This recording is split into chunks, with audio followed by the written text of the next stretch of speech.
Actually, it starts with what the weather was like, really, because it was a fall day. It was sort of that early, when the summer has shifted from being hot and humid to just gorgeous blue skies and clear and not humid.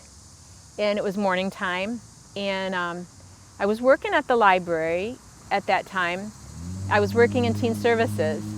But in the morning, when I heard the news, I wasn't scheduled to work until the afternoon. So in the morning, when I heard the news, I was doing my morning stretches and I heard it on NPR. And shortly after the news came on that a plane had hit a twin tower in New York City, then it became pretty clear pretty quickly that it wasn't an accident, because then another plane hit.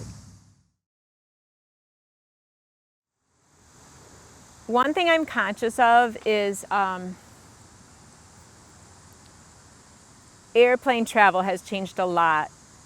When I was growing up, we didn't go to the airport often. I grew up in a town in Ohio, so but the airport that we went to was probably about the same size as the Kalamazoo airport. And we used to be able to go with the person who was traveling right up to the exit and watch them get on the plane and then watch the plane take off. And you know, we can't do that now anymore because of having to go through the TSA line, and only the passenger can go to board the plane, to the area where they board the plane.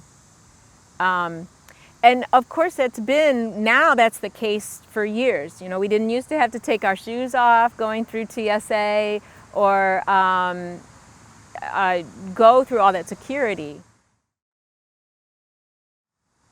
A few years ago, I was traveling and I was overseas, and I traveled to Romania. When we got off the plane, we came out of the airport, just out of the airport, and there was this whole line of people waiting, kind of like behind a fence, but very close to where we were, the passengers. And you could see that there was all this joy, like seeing their family and seeing people. And I realized how we don't have that now, right when you get off the plane, because there's that buffer zone for security. And all that came about as a result of after 9/11. You know, there was that clear blue sky, really just clear, no humidity. And the day was very, very quiet because the United States stopped all air traffic after the event. So, you know, it's not that I always notice planes overhead, but there were no planes overhead, and suddenly you notice the absence of it. And I was reminded of that shortly after Kalamazoo kind of shut down for when COVID-19, the pandemic hit Kalamazoo, because so many people were not going into the office. There was so much less traffic. And I spent a lot of time walking at the time, just trying to make sense of the pandemic. And it hit me one day when I was out walking that the change, I'm a walker anyways, but the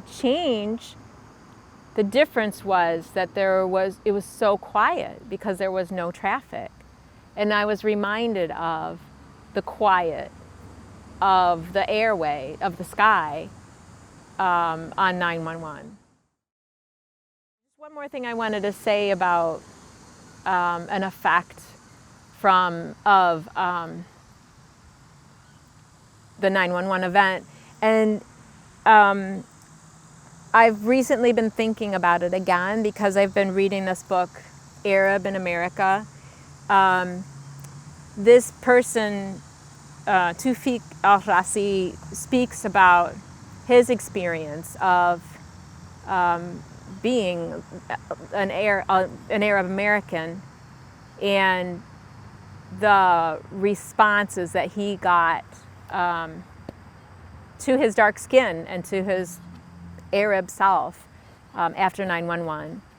And I was very conscious of the increased Islamophobia that occurred in our country as a result. And I feel like it carries on today.